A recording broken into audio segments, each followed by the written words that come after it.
I've been wanting to say this for a couple of episodes now. When we last met our heroines, they were talking about stories that they are carrying about themselves, stories that are hurting them, story about other people and what those other people mean when they do the things that they do. And we've been talking about asking ourselves, is that really true? Is that really what's happening? What are the facts? And am I making the facts fit a mold that has more to do with me than it has to do with what might actually be going on? So today we're going to continue that conversation because I think it's really important for us to talk about how we create stories about other people, because it not only impacts how we work together, but it influences how we lead, how much trust we bring into a relationship, and whether we feel like we belong and whether there's connection. Hi, I'm Annette Garsteck, and Sandra, I'm totally in on this conversation. I love this. And I'm Sandra. Before we dive in, let's take a moment and tell people or remind people or maybe ask people to hit follow or subscribe, as that's the easiest way to keep up with our conversations, which I know everybody is sitting on the edge of their seat, just waiting for our next conversation to hit the They are. airwaves. Yes. Yeah. They are. Okay. So today, today I want to talk about something that is maybe new to some people and different, or maybe some people already know about it, but I want to think about it in a different way. Let's do it. All right. So, when something happens, we have a tendency to think of it as it's a problem that needs to be fixed. Correct. Does that feel right to you? As the oldest child, as a little type A kind of personality, yes, everything is a problem that needs to be fixed. I can't believe that at all. Now you're just fibbing. Well, and I am also a firstborn. I'm not at all type A. No. Are you laughing? Yes. Yeah. Yeah. Like, if I do something that's not on my to-do list, I write it on my to-do list so I can check it off. I don't know what you're talking about. I've never done that. Exactly. You know, exactly. And maybe this is also, I know we're attributing this to being our oldest child status, but this is a lot of what we see when working with high performing women, right? Maybe how they got there is different than how we got there, but I still see the same behaviors: high achieving, wanting to get it done, wanting to do it well, believing that their work product is a reflection of them and who they are, finding meaning in doing things well. So these are not unusual characteristics of the women that we get the pleasure of working with. Absolutely. They're my favorite people. They are my favorite people for sure. So how can we separate that? Mm. So, from so one of the issues that happens when we think something is happening and it's a problem and it needs to be fixed, Yeah, right? What happens when we do that is that we start thinking about ways in which we can solve the problem. correct. And then we pick the best one and we apply that one. And when it doesn't work, what happens? We go back in for another try. We take a different approach. We iterate it. Right. But it's still we're still viewing it as a problem. Correct. Okay. And the way we understand processes is different, right? A process doesn't have a clear beginning. It doesn't have a clear end. It is something that is ongoing, correct? Yes, repeatable. Evergreen. Yeah. When a process isn't working, how do we approach that? If a process isn't working, then I personally would say, is there something else influencing it? Is there maybe something that isn't factored into the process? Or I'm looking at the timing of the steps. I'm still looking for quote unquote a fix, but I would say that it's less sensitive or less urgency. And less blame finding, correct? Yeah, problems do tend to have a blaming aspect, like Yeah. who's to blame? How did we get here? Which may be useful and helpful information to understand how did we get here, but not from the perspective of finding blame, from the perspective of is there another process that maybe needs to be improved as well? So, the reason I bring this up is there is this piece of work that I learned while I was doing my Gestalt certification that has made a significant impact on me, and I think it is one of the more useful ways that we can look at stories and story making and meaning making. The tool that I learned about was polarities, right? And so in when we look at polarities, we look at opposites, right? On the one side there's this and on the other side there's that. And what we're Okay. trying to do is we're trying to find the best way to resolve that polarity. And what ends up happening is when we are looking at it from the perspective of problem, we are looking at it as an either or. Either I can do this end over here, or I can do this other end over here. But a process says, how do I do both? So let me give you an example. Please do. Okay, this is my favorite example. Okay. Ooh, I'm Okay, excited. take an in breath, and I don't want you to exhale until I tell you to. But when you start feeling like I have to exhale, clap or do something, keep inhaling, hold your breath, hold your breath, hold your breath. Yeah, yeah, yeah, yeah. So here's the problem, right? At some point, you needed to actually exhale. Well, that's what happens if you treat that end as a problem. Well, the best way to fix this problem is to take an exhale. Great. So let's do that, Annette. Let's exhale. Okay? And do not inhale until I tell you to inhale, right? And you can only do that exhale for so long Right. before you look at it and say, this is a problem. And the best way to fix this problem is to take an inhale. Great. Well, if we're only ever looking at breathing as a problem to be fixed, then when we are inhaling, we will fix the problem by exhaling. And when we are exhaling, we will fix the problem by inhaling. But we are not maximizing our inhaling and our exhaling. We're doing it when we get to the very end of this is a problem I can't cope with anymore. It's an either or. But breathing is not an either or situation. It's a process. It's not a problem to be fixed. Back to your comment about how do I look at a process differently than a problem? One of the things you said, what's going on, right? Well, if I'm running, do we think I might be solving either end of that problem a little bit faster than if I'm standing still or sleeping in bed? Correct. Yes. Yeah. So, one of the challenges that comes up when we look at a story and we say, this is a problem that needs to be fixed, is we don't consider that we're actually working inside of a system, and that system is part of a process, and that process needs to be maximized. When we look at a system as a problem to be fixed, we are never maximizing the benefit to everybody. We are only dealing with one end of the pole, and we're dealing with it when it gets to absolute bazonker stage, and then we just can't Mhm. cope with it anymore, right? So my boss drives me crazy. Great.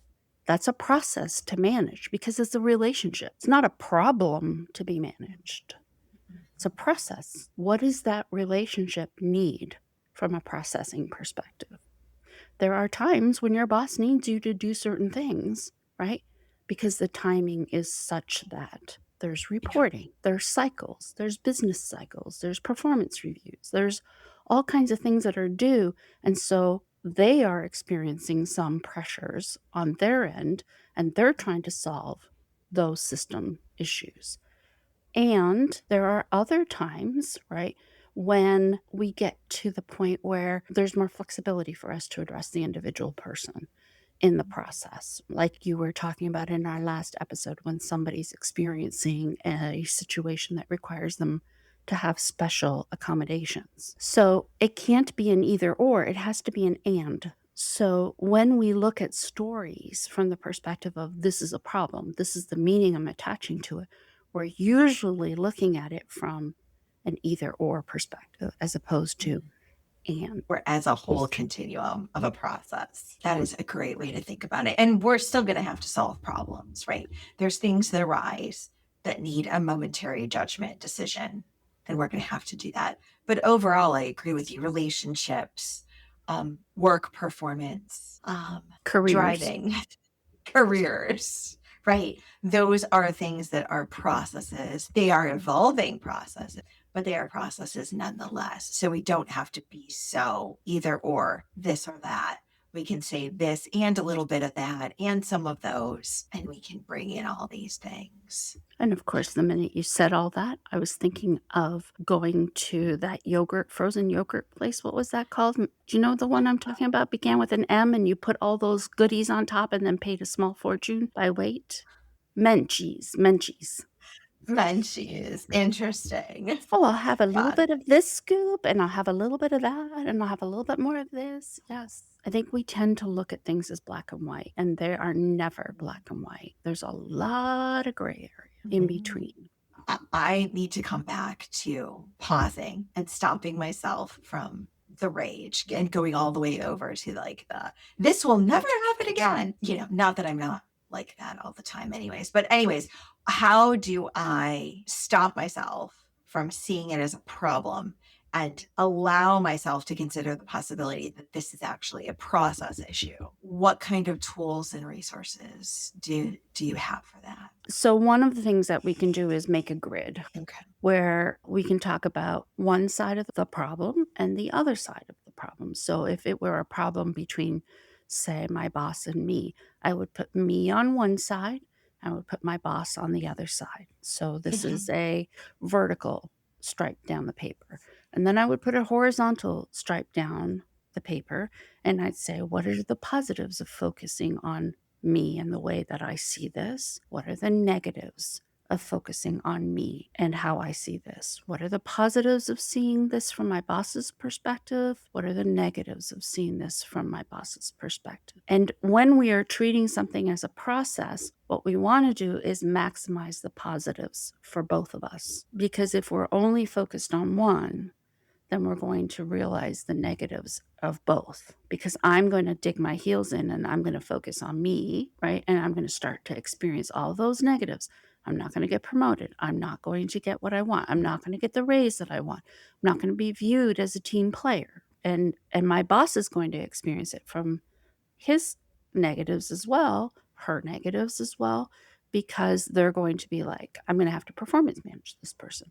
I'm going to have to document everything. I'm going to have to, follow up and follow up and follow up. And I'm going to have to make sure. I mean, there's all these negatives that come from looking at this as a problem to be fixed, as opposed to saying, what are the benefits and how do I stay this? Well, how do I give a little? How do I give a little here? Which is exactly what you were talking about in the last episode about asking the questions around what do I need? But we can't be so focused only on our own that we don't make room for the other. Agreed. And once we've gone through this grid and we've formulated an initial process improvement, we'll call it, how do we engage with somebody else to finish refreshing the process so it works for everybody? Well, I'm going to ask you, how would you, if you were coaching one of your career clients, what would you ask them, or what would you suggest that they do? I'd suggest that they set up a meeting with their colleague, their boss, their direct report, and say, I have noticed this behavior, very a la Bika that you were talking about in episode 45. So this is the behavior that's come up. This is the impact it has on you, me, the team, the customer, wherever the impacts are lying. If we allow this to continue, here's the consequences of that. And then here's an alternate path that we can take. I am not married to this alternate path of behaviors. I need your input. So tell me, have you noticed this behavior? What impact does this broken process have on you? So I'd get them to look at the same evaluative steps and make a recommendation or two or three. Sometimes we don't address the problem because we don't notice it's a problem for some other people. Absolutely. And then, Sandra, my first corporate career was really managing customer service people, and customer service people don't have the time to continue telling you how many problems they encounter, Yeah. right? They're busy handling customers' issues. So they'll report the problem once, maybe they'll report it the second time, and then they start creating workarounds, solutions to get their job done quickly to meet the client's needs. And they'll stop telling you that it's wrong, even though it might continue to be wrong for months and years. Some of this process improvement is elevating it to the people that need to see it and then continuing to report when it's still broken. Many times I find that we just need to keep the conversation going. And usually when I had a client or a direct report that had this ongoing issue, they had just stopped elevating it to me because they thought I remembered that it was going on, or maybe another stakeholder knew about it and they just didn't communicate it to multiple people. Yeah. So that's really an important piece of this conversation. I love that. And I love it for 2 reasons. 1, you got curious. You Mhm. invited curiosity. How do you see it from your perspective? Right? And back to what we said in episode 45, right? The minute we've decided that somebody is doing something for a specific reason, we've stopped the ability to bring curiosity into the situation. Curiosity requires that we suspend the story long Mhm. enough for us to ask the question. So Yeah. I love that you said, I would counsel my client or invite my client to take it back to the people who are impacted and have a conversation with them. Invite the curiosity. And that's the barrier. The barrier is saying, I can't do something about this myself because I'm not the only, and let's use business language, right? I'm not the only stakeholder. I'm Yes. not the only owner of this problem. It's a partnership, a collaboration. You can't solve something alone that doesn't alone belong to you. If you're having trouble with a system, a larger system, a larger process, you need the input of others. So stop the heroism of, I noticed it, I'm going to fix it myself. Because you could be fixing the wrong problem. You could be addressing it with a solution that only works for you. So Yes. you do have to invite other people into it. Yes. Yes, and what you just hit on there is another problem when we only look at situations with a problem and solution lens. And that is all the people who are arguing that we need to exhale because we're like about to explode, right? They finally convince people that, oh, we should exhale. So we exhale. And then what happens, right? We We have get to to the reconvince them to inhale. to inhale. And so all the people who were fighting the exhale, right, say, well, see, we told you this wasn't going to solve the problem. Now we have to go back to inhaling. And so we're doing, and we see this in business so much, right? We swing from one end of the spectrum to the other end of the spectrum rather than saying, how do we do both elegantly? Yeah, yeah. How do we have a robust process, a robust system that allows us to handle these different little challenges, right? These things shouldn't stop the business. They shouldn't stop the relationships from progressing forward. They should let us know when the system, the process needs a little tweak. Yeah. And so, the whole point of this conversation is stories we Mhm. make up about other people, right? And so, why am I so focused on this process view of looking at people and the stories that we carry through this process lens? And part of it is because we live inside roles, we live inside systems. We live inside of frameworks that are built to support a process. And so, is the person behaving the way they're behaving because their role to do that, right? I mean, Mm. I for many years I spent my life as a IT project manager implementing projects into support organizations, right? So, what is the support organization going to do? They're going to push back. It's their job to push back. Where are my process documents for this? What's going to happen when this situation? Where's my escalation path?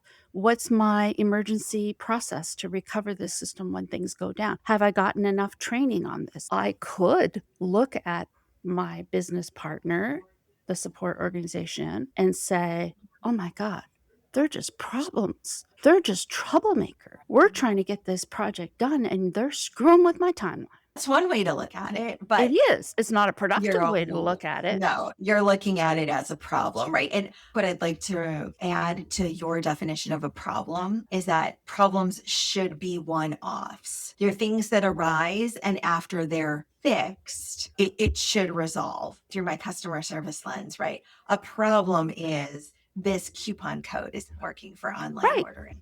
I should be able to get it fixed, and then the problem resolves. Maybe there's some fallout, like I need to call 3 customers back where it wasn't working, right? But there's some manual workarounds. The coupon code isn't working. Here's an alternate code, Sandra. It's still 30% off. Have a great day. Thank you. Did it work for you? Reporting it, moving on, right? So that's a problem.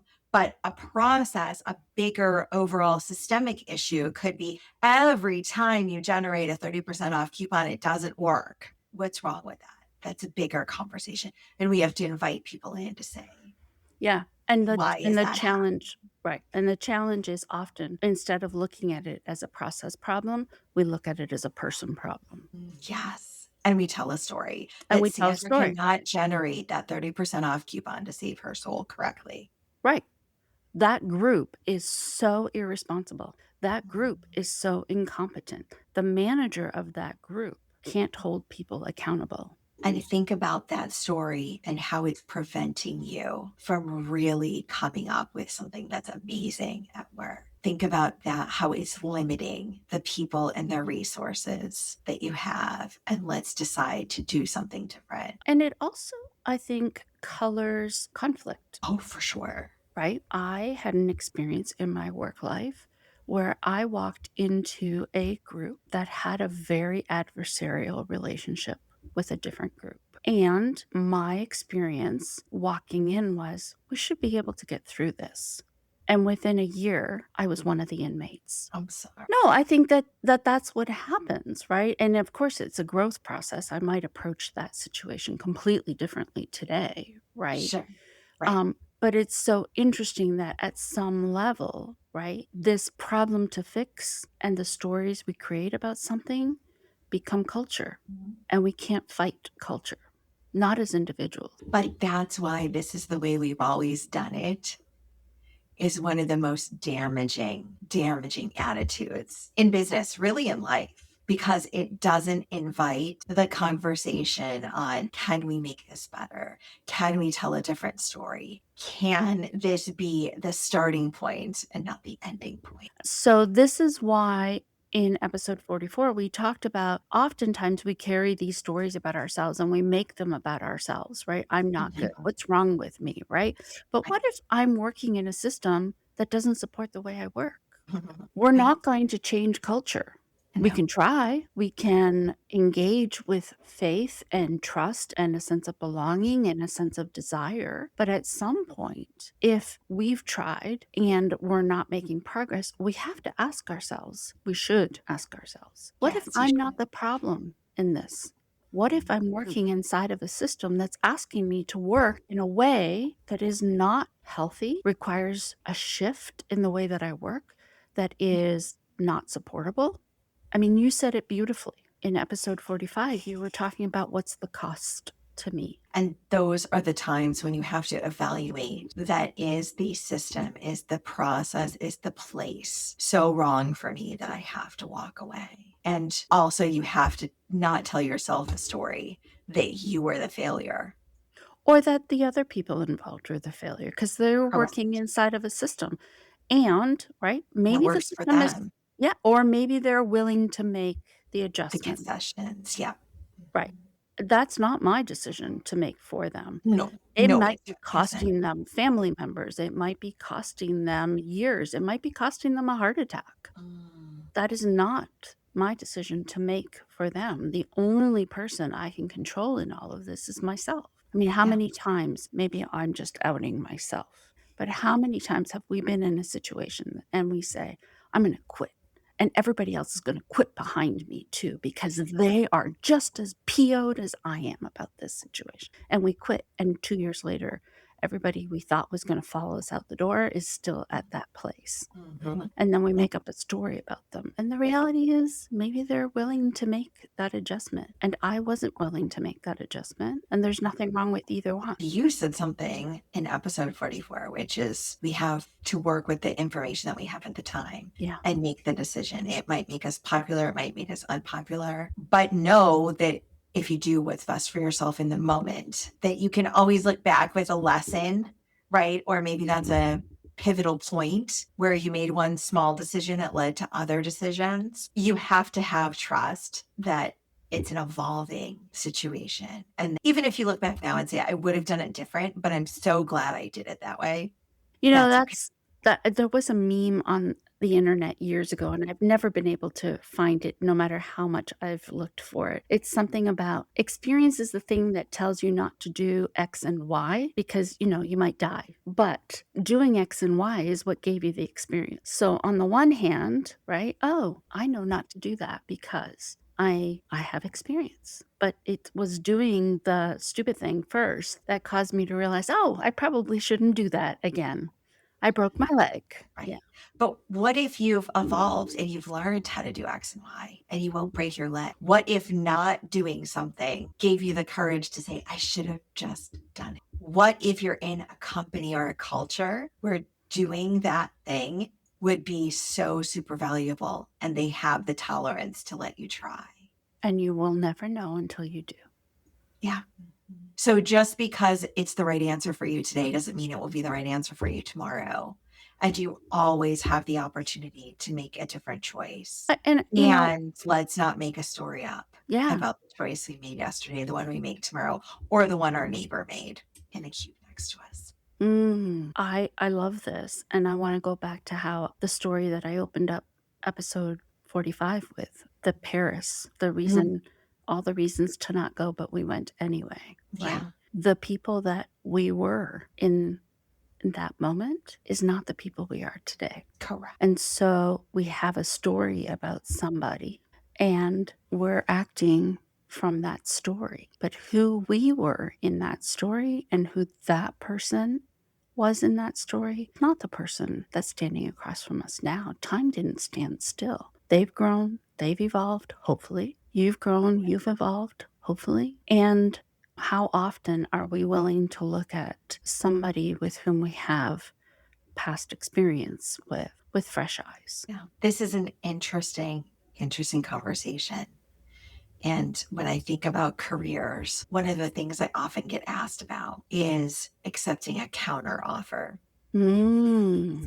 Put in your notice, and they've made a counter offer. These are some of the questions that I ask my clients that are in this situation when they're considering it. What has changed? You were resigning 3 hours ago. Now they've come back with a counter offer, and now it's a different place. Is your boss changing? Is your title changing? Is your compensation changing? Is your team changing? Are the challenges gone? And most of the time, what the answers reveal is the title and the compensation are changing. Everything else has stayed the same. And if I can introduce you to two new elements on top of it, you've already resigned. So where do you think the company's trust of you is? And then two, the other thing that's been layered on top is now they need to replace you. So you've probably bought yourself extra compensation and title for a moment, a small moment in your career, but you haven't bought it long term. And you still are going to the same place to work.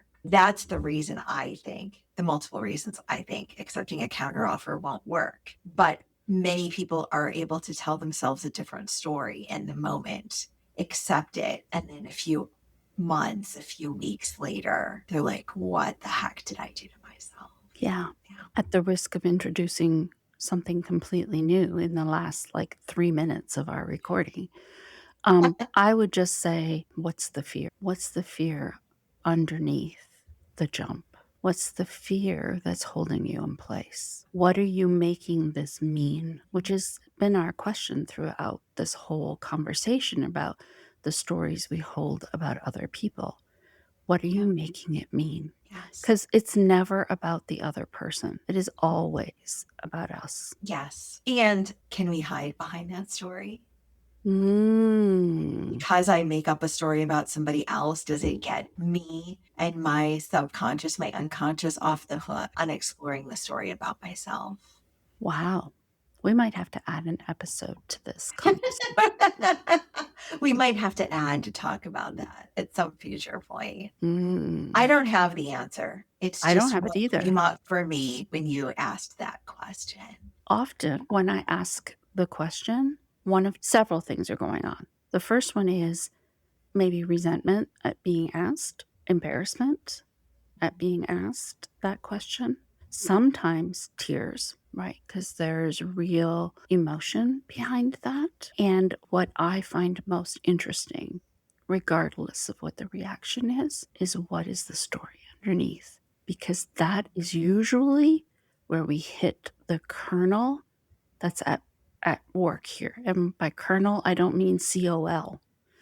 I mean KERNEL, the Yeah. kernel of self-doubt, the kernel of truth, the kernel of what's really happening underneath all of these stories is usually what is coming up when all those other reactions hit. Yeah. Yeah. And what is it? It might be something we've never said out loud. Yes, yes. I I think could we all talk all day, but we're at the end of our recording time. We know we're should at the end of our time. and we should probably let people go to the bathroom. Oh, well, Sandra, it's a podcast. They could go to the bathroom anytime they want. I guess so. Or maybe drive into the parking lot, Maybe get out of the car. do a Maybe cat because they didn't bring their earbuds. Yeah. But that's okay. You could pause us and come back at any time. not too long, though. Don't Not pause too for long. too long. Oh my gosh, Sandra, such a good conversation. You got me thinking about so many other pieces of how it can work with women who are in a career transition mindset or a career growth mindset. And for your clients that are leading and discovering about themselves so many new things. I Mm, think it's a great time to invite them to join us even deeper for more conversation into our newsletter. Please head over to exposingthehiddenreality.com, sign up for the newsletter. Sandra and I have some plans. We talked about them yesterday. We're not going to release them quite yet because we just have ideas. They haven't been vetted. And once they are, you'll be the recipient of those new ideas. All right. Thank you so much. We'll see you next week. see you next week.